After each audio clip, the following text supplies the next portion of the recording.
Anti-homosexuality bill, introduced October 14, 2009. This is not the first attempt by an African country to outlaw homosexuality. This new crime carries a death penalty and criminal sentence for having sex while HIV positive. Human rights activists and gay activists say that they will live in fear for more than they do now. The new bill will instill fear because it touches almost everybody. This is a way of saying Ugandans believe the traditional family needs to be protected from foreign and international threats. He once said, "We have our values as much as we respect the values of others, and we think that homosexuality is not a right. If homosexuality were to be legalized, our moral fiber will just be torn down. Society will just be in chaos. You'll see men marrying men, which is contrary to what we believe. It's inherently unhealthy." Homosexuality has always been illegal in Uganda. It bans carnal knowledge of any person against the order of nature, with a possibility of life imprisonment or death.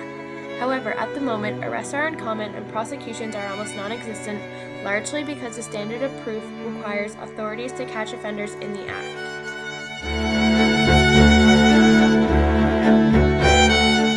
In addition, it outlaws any form of sexual relations between persons of the same sex.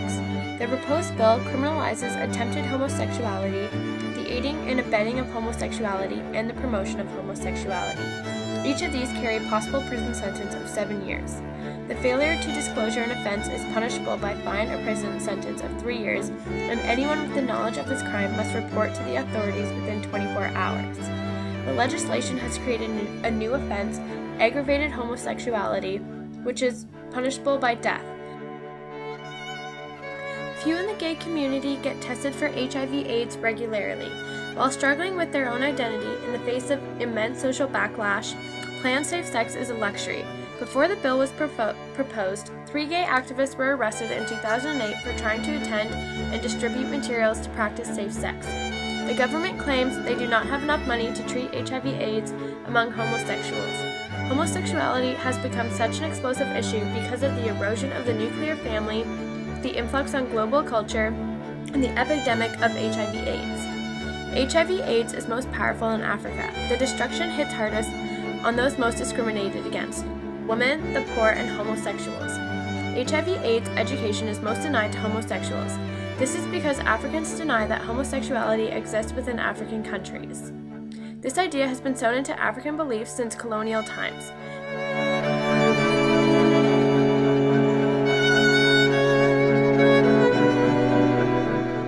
Many people see homosexuality as un-African.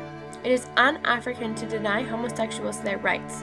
It is un-African to deny homosexuals their identity. And it is un-African to let a disease develop because of sexual orientation.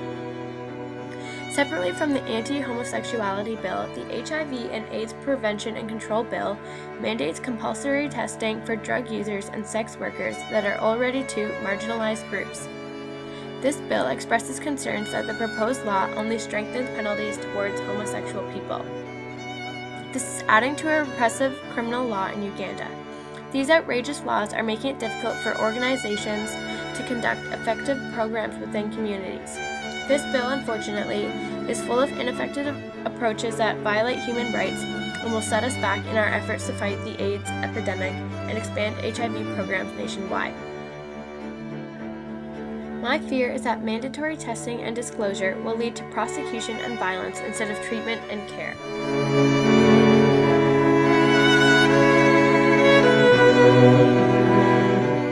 Many people believe homosexuality as un-African. Discrimination against homosexuality is rooted deep within Christian and Islamic beliefs.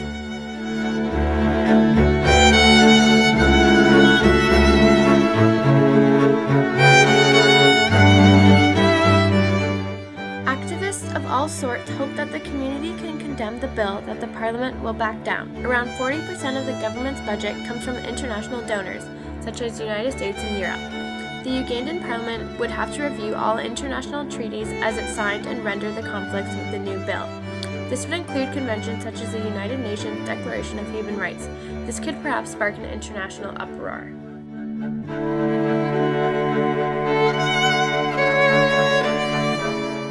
This bill is a blow to the progress of democracy in Uganda. It goes against the inclusive spirit necessary for economic as well as political development.